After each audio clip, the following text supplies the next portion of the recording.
ನಮಸ್ಕಾರ ಎಲ್ರಿಗೂ. ಈ ದಿನ ಹೆಸರುಬೇಳೆ ಮತ್ತು ಬೀನ್ಸ್ದು ಪಲ್ಯ ಮಾಡ್ತಾಯಿದ್ದೀನಿ ಫ್ರೆಂಡ್ಸ್. ಸೊ ಯಾರಿಗೆ ಗೊತ್ತಿಲ್ವೋ ಇದು ಅವರು ನೋಡಿ, ಈಸಿ ಮೆಥಡ್ ಇದು. ಕುಕ್ಕರಲ್ಲಿ ಇದೆರಡು ಹಾಕಿದ್ದೀನಿ.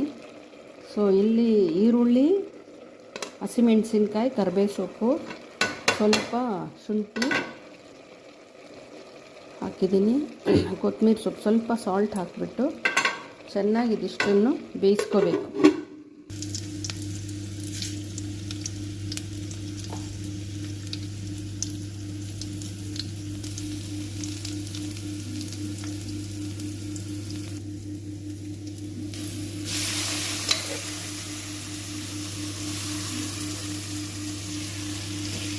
ಈಗ ಒಗ್ಗರಣೆ ಆದ ನಂತರ ಅದರಲ್ಲಿ ಬೇಯಿಸಿದ್ದೆಲ್ಲ ಮಿಕ್ಸ್ ಮಾಡಿ, ಈಗ ಸ್ವಲ್ಪ ಒಣಕೊಬ್ಬರಿ, ಸ್ವಲ್ಪ ಜಜ್ಜಿದ ಬೆಳ್ಳುಳ್ಳಿ, ಸ್ವಲ್ಪ ನಿಂಬೆ ಹುಳಿ ಹಾಕಿ ಮಿಕ್ಸ್ ಮಾಡಿದ್ರೆ ಪಲ್ಯ ರೆಡಿ. ಸೊ ನೀವು ಒಮ್ಮೆ ಟ್ರೈ ಮಾಡಿ ಫ್ರೆಂಡ್ಸ್. Thanks for watching. ಇದು ದೋಸೆಗೆ ತಿನ್ಬೋದು, ಚಪಾತಿ ಜೊತೆ ಎಲ್ಲ ಚೆನ್ನಾಗಿರುತ್ತೆ.